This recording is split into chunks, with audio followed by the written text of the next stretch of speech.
આ છે પશ્ચિમ ભારતનું છેલ્લું ગામ અને અહીંયા પાકિસ્તાનની સરહદથી એકદમ નજીક આવેલું છે પવિત્ર તીર્થધામ કોટેશ્વર મહાદેવ. કચ્છ જિલ્લાના લખપત તાલુકામાં આવેલું આ મંદિર ફક્ત ધાર્મિક સ્થાન નથી, પરંતુ ભક્તિ, ઇતિહાસ અને પ્રકૃતિનો સુંદર સંગમ છે. લોકકથા પ્રમાણે જ્યારે રાવણે ભગવાન શિવને પ્રસન્ન કરવા માટે તપ કર્યું, ત્યારે શિવજીએ તેને દિવ્ય શક્તિ ધરાવતું એક શિવલિંગ આપ્યું. પણ શરત એ હતી કે રાવણ તે શિવલિંગને ક્યાંય મૂકે નહીં, પરંતુ રાવણના અહંકારને કારણે તેને ઉતાવળમાં એ શિવલિંગને જમીન પર મૂકી દીધું.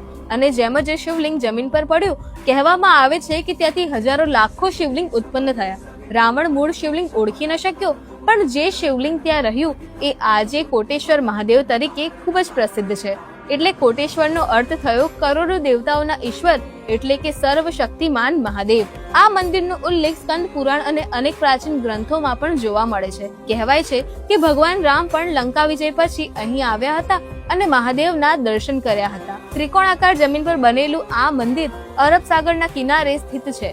આ સ્થાન ભારતની પશ્ચિમ સરહદની એકદમ નજીક છે, જ્યાં આજુબાજુ BSFની ચોકી પણ તૈનાત છે અને અહીંથી રાત્રે પાકિસ્તાનના કરાંચીના દ્રશ્યો પણ દેખાય છે. એટલા માટે કોટેશ્વરને કચ્છનું અંતિમ ધામ કહેવામાં આવે છે. દર વર્ષે હજારો ભક્તો અહીં મહાશિવરાત્રી અને શ્રાવણ માસ દરમિયાન દર્શન માટે આવે છે. ભક્તોમાં માન્યતા છે કે કોટેશ્વર મહાદેવના દર્શન માત્રથી પાપો દૂર થાય છે અને મનુષ્યને મોક્ષ પ્રાપ્ત થાય છે. હજારો વર્ષોનો ઇતિહાસ, સમુદ્રની વચ્ચે ઉભેલું અદ્ભુત મંદિર અને શિવની અસીમ શક્તિનો સ્પર્શ, જો આ બધું એક સાથે અનુભવવું હોય તો એકવાર મહાદેવના દ્વાર સુધી જરૂરથી આવજો.